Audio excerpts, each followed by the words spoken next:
Hey yo yo yo! Salut les turfeuses et salut les turfeurs, bienvenue pour un nouveau pronostic de Benoît Requin. Ok, place au pronostic du quintet du lundi 22 janvier, direction Pau pour le prix pour le prix René Cramail. 3800 mètres, 16 partants en réunion, une course de indice de confiance 2 sur 5. Petit retour sur le quintet du dimanche 21 janvier. Bon, on avait le 15, on avait le 13, on avait aussi le 18. Et le 14, il était pas loin, vous me direz. Hein. C'était qui le 14? C'était mon gros regret.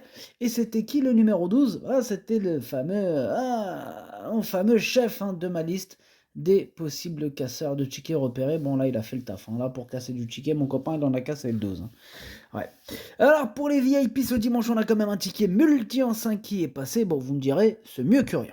Ok, c'est parti, on commence le pronostic et on commence avec le numéro 1. C'est Fan d'Apples et on écoute l'entraîneur Patrice Quinton. Eh bien, Fan d'Apples, il est pleine peau, allez, pleine peau, extra. Le seul X, c'est qu'il va j'ai dit qu'il est. Bref, celui qui dit qui est, enfin bref, c'est qu'il va devoir porter beaucoup de poids. Voilà, c'est le seul hic. Bon, j'ai hésité à le présenter dans la grande course de haie. Eh bien, il est tellement bien que je me permets de le recourir ici. Bon, ce sera sa dernière course de l'hiver à Pau. Il observera un break ensuite. Comme je vous l'avais expliqué précédemment, je vise le grand steeplechase de Warjam. Ouais, cet été, avec lui. Ok, merci pour cette explication très complète. Après, il va aller se reposer, notre fan d'Apples, après cette course. Moi, je pense qu'il peut terminer cette saison en beauté. Moi, ce numéro 1, je l'ai mis très haut. Je l'ai mis deuxième. Il fait partie de mes préférés, j'y crois. On enchaîne avec le numéro 2, c'est Zoroquin. Et on écoute Madame Louisa Carberry.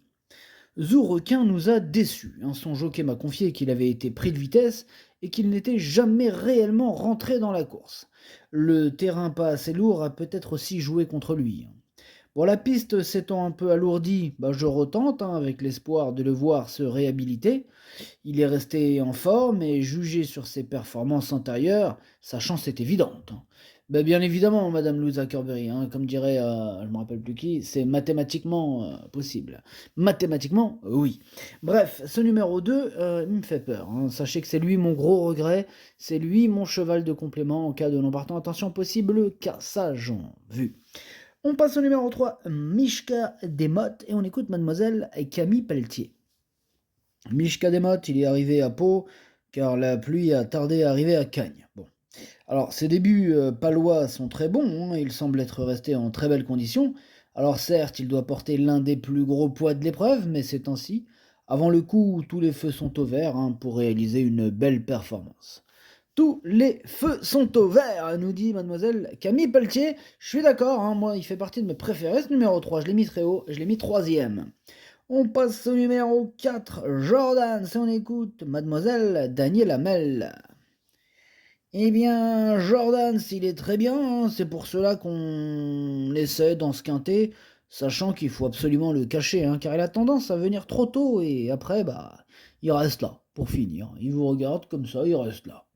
Oh, c'est fatigant à la fin, je lui dis, mais arrête de regarder, cours, cours mon cheval.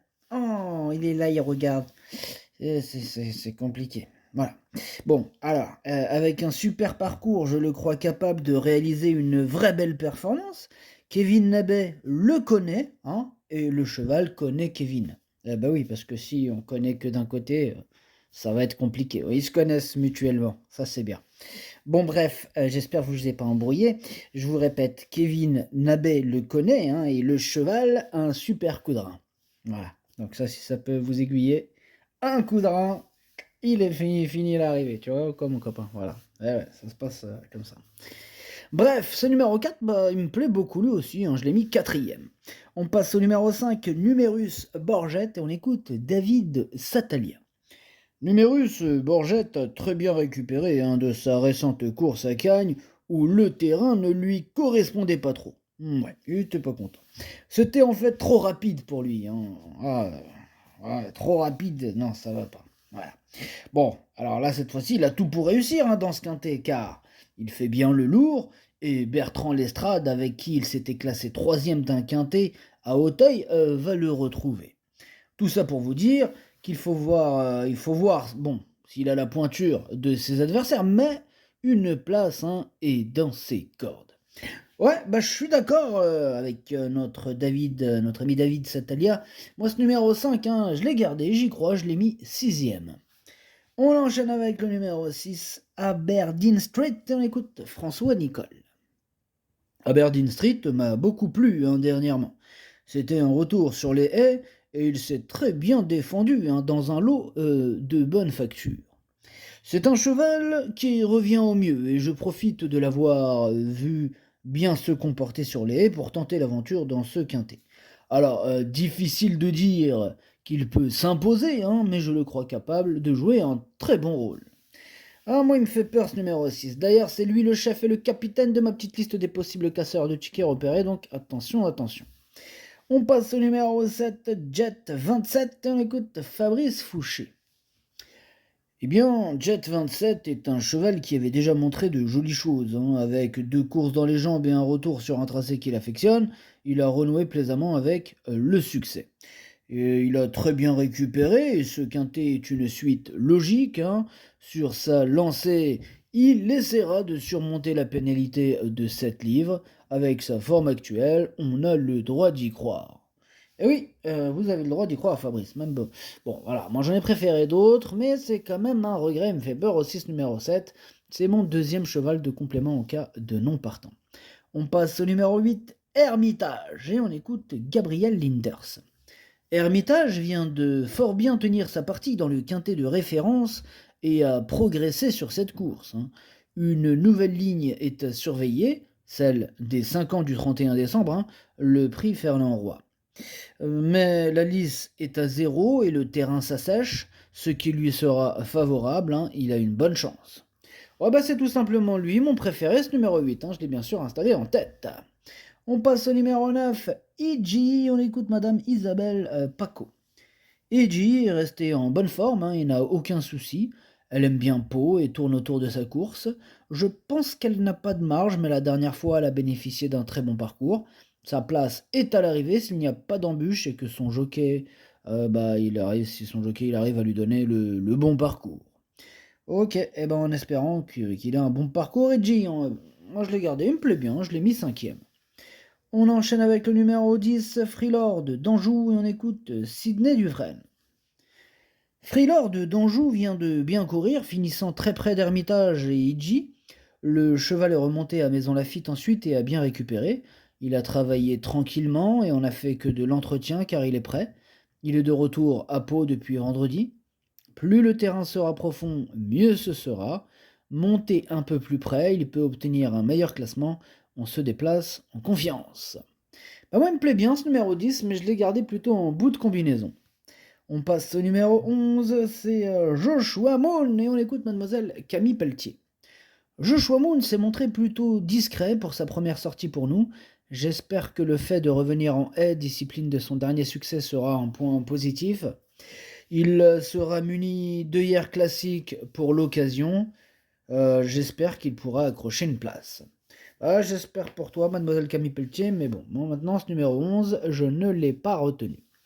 On passe au numéro 12, le Lascar, et on écoute mademoiselle Caroline Bonin.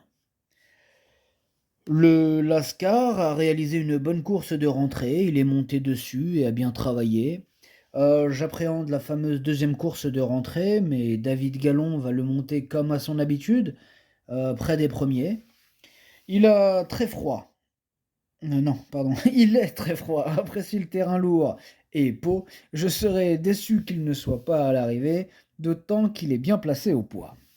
Moi aussi, je me disais, mais pourquoi il me dit que son cheval il a très froid? J'ai dit, mais un problème peut-être. Peut-être faut lui ramener une couverture. Peut-être il a froid le cheval.